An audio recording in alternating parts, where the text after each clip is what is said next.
ಇನ್ನು ಸಿಎಂ ರಾಜೀನಾಮೆ ಕೊಡುವ ಅವಶ್ಯಕತೆ ಇಲ್ಲ ಅನ್ನುವಂಥ ಒಂದು ಮಾತುಗಳನ್ನ ಕೊಪ್ಪಳದ ಸಂಸದರಾಗಿರುವಂತಹ ರಾಜಶೇಖರ್ ಹಿಟ್ನಾಳ್ ಹೇಳ್ತಾ ಇದ್ದಾರೆ. ಇಂತಹ ಸಣ್ಣ ಪ್ರಕರಣಕ್ಕೆ ರಾಜೀನಾಮೆ ನೀಡ್ತಾ ಹೋದ್ರೆ ವರ್ಷದಲ್ಲಿ 10 ಸಿಎಂಗಳು ರಾಜೀನಾಮೆ ಕೊಡಬೇಕಾಗತ್ತೆ ಅಂತ ಮಾತನಾಡಿದ್ದಾರೆ ರಾಜಶೇಖರ್ ಹಿಟ್ನಾಳ್ ಅವರು. ರಾಜ್ಯಪಾಲರ ನಿರ್ಧಾರದ ವಿರುದ್ಧ ಖಂಡಿತವಾಗ್ಲೂ ಕಾನೂನು ಹೋರಾಟ ನಡೆಯುತ್ತೆ, ದೆಹಲಿಯಲ್ಲೂ ಕೂಡ ಸಂಸದರು ನಾವು ಹೋರಾಟ ಮಾಡ್ತೀವಿ ಅಂತ ಹೇಳಿದ್ರು.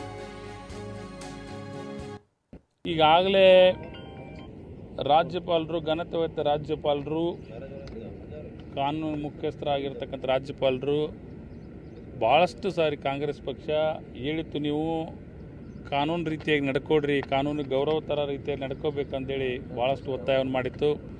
ಅದಾದ ಕೂಡ ಇದು ರಾಜಕೀಕರಣವನ್ನು ಮಾಡಲಿಕ್ಕೆ ಇವತ್ತು ಪ್ರಾಸಿಕ್ಯೂಷನ್ಗೆ ಅನುಮತಿಯನ್ನು ಕೊಟ್ಟಿದ್ದಾರೆ. ಆದರೆ ಅದನ್ನು ಕೋರ್ಟಲ್ಲಿ ಈಗಾಗಲೇ ಕಾಂಗ್ರೆಸ್ ಪಕ್ಷ ಅದಕ್ಕೆಲ್ಲ ಸಿದ್ಧತೆಯನ್ನು ಮಾಡಿಕೊಂಡಿದೆ. ಅದನ್ನು ಕೋರ್ಟ್ನಾಗ ಚಾಲೆಂಜ್ ಮಾಡ್ತೀವಿ, ಖಂಡಿತವಾಗಿ ಕೋರ್ಟ್ನಾಗ ನ್ಯಾಯ ಸಿಗ್ತದೆ.